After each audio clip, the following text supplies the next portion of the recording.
সম্মানিত উপস্থিতি, আল্লাহ সুবহানাহু ওয়া তাআলার ভালোবাসা যে কোনো মুমিনের সবচেয়ে বড় কামনা, সবচেয়ে বড় চাওয়া, সবচেয়ে বড় স্বপ্ন হওয়া উচিত। আর আল্লাহ সুবহানাহু ওয়া তাআলা যখন কোনো বান্দাকে ভালোবাসেন, আল্লাহ সুবহানাহু ওয়া তাআলা যখন কাউকে পছন্দ করেন, তখন বেশ কিছু আলামত আছে, বেশ কিছু চিহ্ন আছে যেগুলো দেখে আমরা অনুমান করতে পারি, ধারণা করতে পারি আল্লাহ সুবহানাহু ওয়া তাআলা কাকে ভালোবাসেন আর কাকে ভালোবাসেন না। আল্লাহ সুবহানাহু ওয়া তাআলার ভালোবাসার যে সকল আলামতের কথা নবী আলাইহিস সালামের হাদিসে এসছে, তার মধ্য থেকে আমরা 4টি আলামতের কথা আজকে উল্লেখ করব ইনশাআল্লাহ বিইذنিল্লাহ। তার প্রথম আলামতটি প্রায় বেশিরভাগ হাদিসের কিতাবে বর্ণিত হয়েছে, যে রাসূল করিম সাল্লাল্লাহু আলাইহি ওয়াসাল্লাম ইরশাদ করেছেন, আল্লাহ সুবহানাহু ওয়া তাআলা যখন কোনো বান্দাকে ভালোবাসেন তখন তিনি জিবরিলকে নির্দেশ করে বলেন যে অমুকের তার আমলের কারণে, তার চিন্তাধারার কারণে, তার চলাফেরার বিশুদ্ধ উপায় এবং পদ্ধতির কারণে আমি তাকে ভালোবাসি। আল্লাহ সুবহানাহু ওয়া তাআলা ভালোবাসাকে তখন জানিয়ে দেন, তখন তিনি জিবরিলকে নির্দেশ করেন তুমিও তাকে ভালোবাসো। তখন জিবরিল আসমানে ঘোষণা দেন যে আল্লাহ অমুককে ভালোবেসেছেন, তাই আল্লাহ নির্দেশ করেছেন ভালোবাসার, তোমরাও তাকে ভালোবাসো। আসমানওয়ালারা অর্থাৎ ফেরেশতারা সকলে তার প্রতি ভালোবাসা প্রকাশ করেন। তখন আল্লাহ সুবহানাহু ওয়া তাআলা স্বয়ংক্রিয়ভাবে পৃথিবীতে যারা বসবাস করে তাদের অন্তরে ওই ব্যক্তির প্রতি ভালোবাসা সৃষ্টি করে দেন। বর্ণনাকারী বলেন, আর যদি কাউকে আল্লাহ সুবহানাহু ওয়া তাআলা ঘৃণা করেন, অপছন্দ করেন, একইভাবে অর্থাৎ জিবরিলকে ডেকে বলেন আল্লাহ সুবহানাহু ওয়া তাআলা আমি অমুককে তার কর্মের কারণে তাকে আমি অপছন্দ করি, তুমি অপছন্দ করো। আসমানওয়ালারা অপছন্দ করে, তারপরে জমিনওয়ালা বা পৃথিবীবাসীও তাকে অপছন্দ করতে থাকে। এই হাদিস থেকে বোঝা গেল আল্লাহ সুবহানাহু ওয়া তাআলা যখন কাউকে ভালোবাসেন তার একটা আলামত হলো যে পৃথিবীতে বেশিরভাগ মানুষ বা সচরাচর তাকে যারা চিনে জানে তাদের সকলের ভালোবাসা তার প্রতি আল্লাহ সুবহানাহু ওয়া তাআলা সৃষ্টি করে দেন।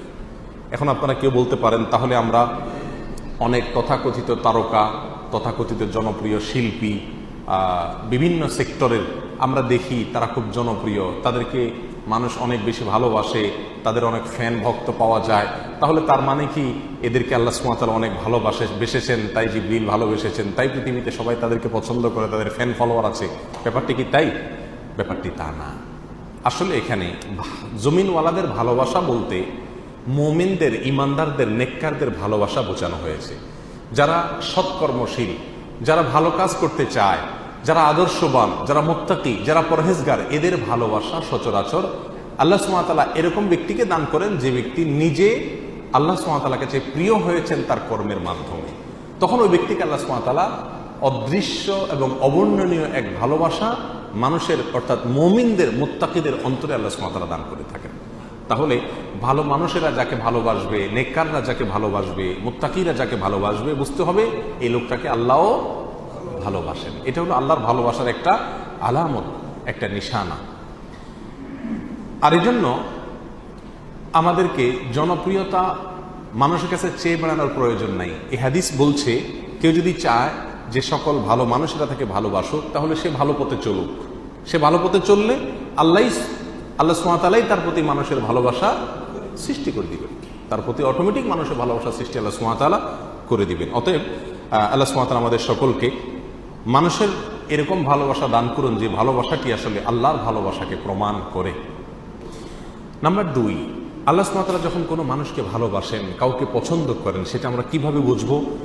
তার দ্বিতীয় আলামত হলো আল্লাহ যাকে ভালোবাসেন তাকে বিপদ আপদ দেন, তাকে মুসিবত দেন, তাকে কষ্ট দেন। এটা হলো একটা আলামত যে আল্লাহ সুবহানাহু ওয়া তাআলা ওই লোকটাকে ভালোবাসেন। এ বিষয়ে সুনানে তিরমিজির এক হাদিসে আসছে, রাসূল আকরাম সাল্লাল্লাহু আলাইহি ওয়াসাল্লাম ইরশাদ করেছেন, ওয়া ইন্নাল্লাহা ইযা আহাব্বা কওমান ইবতালাহুম। আর যখন আল্লাহ সুবহানাহু ওয়া তাআলা কোনো মানুষকে, কোনো জাতিকে ভালোবাসেন তখন তাদের পরীক্ষা নেন, তাদেরকে মুসিবত দেন, কষ্ট দেন, রোগে, শোকে, অসুবিধায় ফেলে নানাভাবে আল্লাহ সুবহানাহু ওয়া তাআলা তাদেরকে পরীক্ষা করেন। এই যে বিপদ আপদে ফেলে দেওয়া, এটা কিন্তু আল্লাহ সুবহানাহু ওয়া তাআলার ভালোবাসার একটি আলামত। ফামান রাদিয়া ফালাহুর রিদা ওয়া মান সাখাতা ফালাহুস সাখত। আল্লাহর এই দেওয়া পরীক্ষায়, কষ্টে যে ব্যক্তি সন্তুষ্ট হয়ে যায়, আল্লাহর ফয়সালাকে মেনে নেয়, ফালাহুর রিদা, তার জন্য আল্লাহর সন্তুষ্টি অবধারিত হয়ে যায়।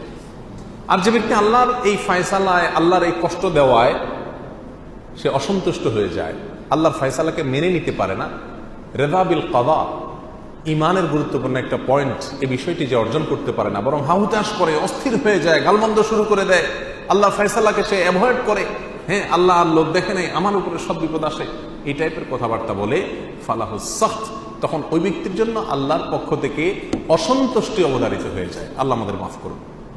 তাহলে এই হাদিস থেকে বোঝা গেল আমাদের সমাজে অনেক লোক আছে যাদেরকে আমরা দেখি তারা বিপদে আপদে মুসিবতে কষ্টে থাকে, তাদের কষ্ট দূর হয় না।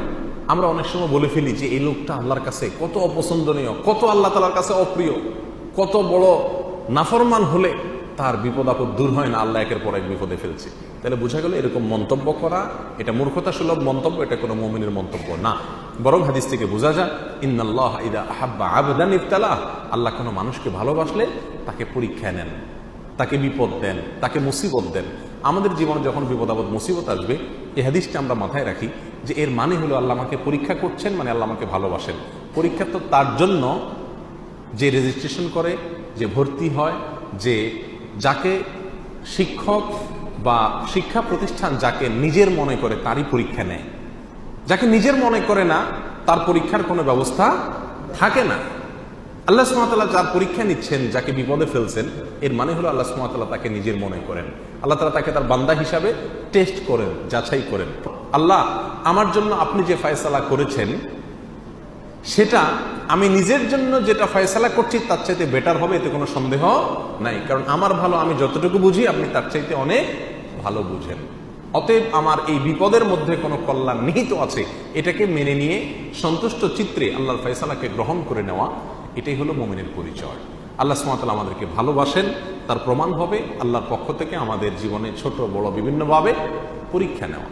আমরা জানি কোরআনে কারিমে আল্লাহ তাআলা বিভিন্ন নবী রাসূলদের ঘটনা বলেছেন। এর ভিতরে সবচেয়ে বেশি কঠিন পরীক্ষা যার জীবনে আসছে তিনি কোন নবী ছিলেন? ইব্রাহিম আলাইহিস সালাম। ইব্রাহিম আলাইহিস সালাম সম্পর্কে আল্লাহ সুবহানাহু ওয়া তাআলা কোরআনে কারিমে একাধিক জায়গায় বলেছেন কি কি পরীক্ষা নিয়েছেন। ওয়াইদ ইবতালা ইব্রাহিম, যখন আল্লাহ সুবহানাহু ওয়া তাআলা ইব্রাহিমের পরীক্ষা নিয়েছেন, ইব্রাহিমের পরীক্ষা আল্লাহ তাআলা নিয়েছেন। কেন ইব্রাহিমের পরীক্ষা নিয়েছেন? আল্লাহ তো ফেরাউনের পরীক্ষা নেন নাই, আল্লাহ তো বলেন না আল্লাহ নমরুদের পরীক্ষা নিয়েছেন, আল্লাহ এটা বলেন নাই কোরআনে কোথাও যে আল্লাহ আবু জাহালের পরীক্ষা নিয়েছেন, আবু লাহাবের পরীক্ষা নিয়েছেন। তারা তো স্টুডেন্টই না, তারা তো আল্লাহর বান্দাই না, নেককার বান্দাই না, মুমিন বান্দাই না, যার কারণে তাদের পরীক্ষা নেওয়ার প্রশ্ন নাই। যার জীবনে বিপদ আছে, ইমানদার যদি হয়ে থাকে তাহলে বুঝতে হবে সে আল্লাহর কাছে কোনো না কোনো কারণে প্রিয় হয়েছেন, আল্লাহ তাকে পরীক্ষা করছেন। বিধায় অস্থির এবং ব্যাকুল হওয়া যাবে না। আল্লাহ তাআলা আমাদের তৌফিক দান করুন। তাহলে দ্বিতীয় আলামতটি আমরা পেলাম আল্লাহর ভালোবাসা। তৃতীয়, আল্লাহ যখন আমাদের কাউকে ভালোবাসেন তার আলামত কি? এটা বড় জটিল আলামত, বড় কঠিন আলামত। তার আলামত হলো আল্লাহ সুবহানাহু ওয়া তাআলা তাকে দুনিয়া থেকে দূরে সরায় রাখেন, দুনিয়ার সাথে মিশে হাবুডুবু খেয়ে একাকার হয়ে যাওয়া থেকে আল্লাহ তাআলা হেফাজত করেন। আমাদের অনেকে আমরা দুনিয়া চাই, পদ পদবি, অর্থ কড়ি, প্রভাব প্রতিপত্তি, কে না চাই? আমরা সবাই চাই এগুলা। কিন্তু আল্লাহ সুবহানাহু ওয়া তাআলা কিছু মানুষকে ভালোবেসে এগুলো থেকে দূরে সরায় রাখেন। সে চাইলেও ব্যাটে বলে হয় না।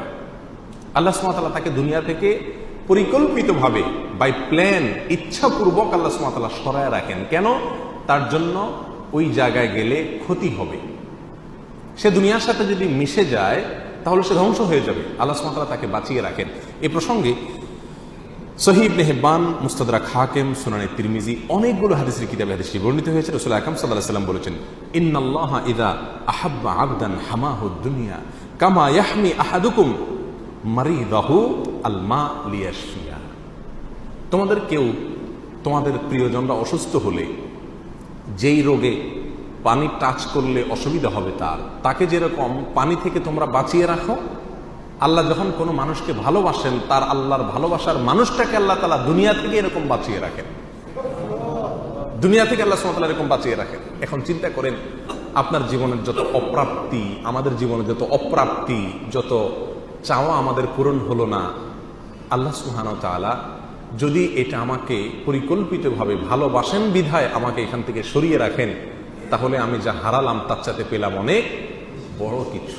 আল্লাহর ভালোবাসা পেলাম, আল্লাহর পছন্দনীয় মানুষের তালিকায় চলে গেলাম, অনন্ত অসীমকালের সুখ সমৃদ্ধি আমার হয়ে গেল।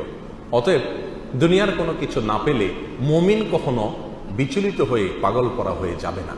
আমরা যে অস্থির হয়ে যাই এটা হলো আমাদের ইমানের দুর্বলতা, এছাড়া আর কিছু না। আল্লাহ সুবহানাহু ওয়া তাআলা আমাদের সকলকে বুঝার তৌফিক দান করুন। এ বিষয়ে বেশ অনেকগুলো হাদিস পাওয়া যায়, আমি শুধু একটি উল্লেখ করলাম। একই অর্থের একই বিষয়কে প্রমাণ করে নানামুখী বিভিন্ন রকমের হাদিস পাওয়া যায়। এই সবগুলো হাদিসের খোলাসা কথা একটাই, আল্লাহ তার প্রিয় বান্দাদেরকে সচরাচর দুনিয়া থেকে একটু দূরে রাখেন। এর মানে কিন্তু আবার এটা না যে আল্লাহ তাআলা কাউকে দুনিয়া দিলে তার মানে আল্লাহর কাছে সে ঘৃণিত ব্যক্তি না। আল্লাহ তার প্রিয় বান্দাদের কাউকে কাউকে দুনিয়া দিয়েছেন। যেমন ওসমান রাদিয়াল্লাহু তাআলা আনহু, তাকে আল্লাহ তাআলা দুনিয়া দিয়েছেন, আবার তাকে আল্লাহ ভালোবাসতেন। সুলাইমান আলাইহিস সালামকে আল্লাহ তাআলা দুনিয়া দিয়েছেন, আবার তাকে ভালোবাসতেন। দাউদ আলাইহিস সালামকে আল্লাহ তাআলা দুনিয়া দিয়েছেন, আবার তাকে ভালোবাসতেন।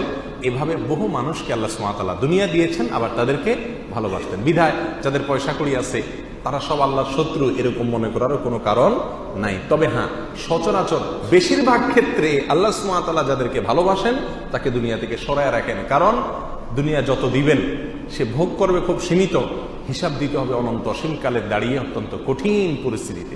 আল্লাহর ভালোবাসার আরেকটি আলামত হলো নেক কাজ করার সুযোগ পাওয়া।